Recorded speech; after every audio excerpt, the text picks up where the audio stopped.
I'm Eric with District 82 Pinball with a tech video here. This is an issue that came up for me on Mustang a couple years ago, and I recreated the issue so you can see it in case something similar to this happens to you. So what the issue is, I have a lighting issue. I have a couple of lights that are just staying on. The gameplay's fine, but the lights are staying on and they look like they're half lit, and they're not supposed to be.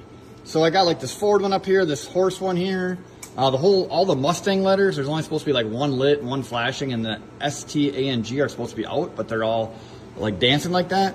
And then you got the 4 and 6 and this third light here. So first thing is, I'm thinking I got a bad circuit board issue, but I'm gonna pull out the Mustang manual here and go to the lamp matrix page. So the lamp matrix, this represents all of the controlled lamps in the game.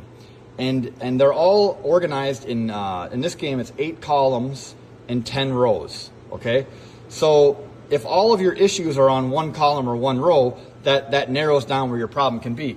In this particular case, there's that 4th green light, the 6th gear green light, the multi-ball light, and that top forward lane number 2. They're all in this column. I'm like, okay, well, they're all in the same column, so I could have an issue, either with, this transistor, this light, or something in here is shorted over to the other side. Also, all the Mustang ones in the back box are all on this row here. I'm like, all right, but they all cross at the M for this. So first thing I'm doing is I'm looking at this M, and maybe I have like a shorted bulb. These are LEDs, it's a little different than incandescents, or something else. And so if you look in the back on the socket here, this is the socket, they all have these diodes, and the diodes go over the 2 legs of the socket. Well, with this kind of lamp socket style, it has this spring in the middle that pushes out. And on this M1, it was literally pushed out and touching right there.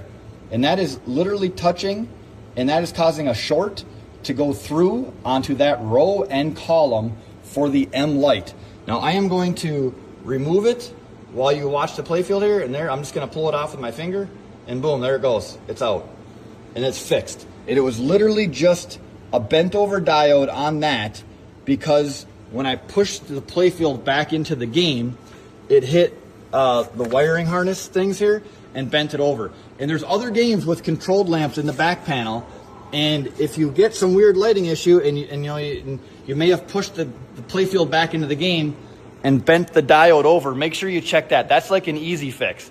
Most of the time it's going to be something hard, but something like that where you just push the playfield back in and all of a sudden it cropped up, check those diodes and make sure they're not shorted over. I'm Eric with District 82 Pinball in De Pere, Wisconsin.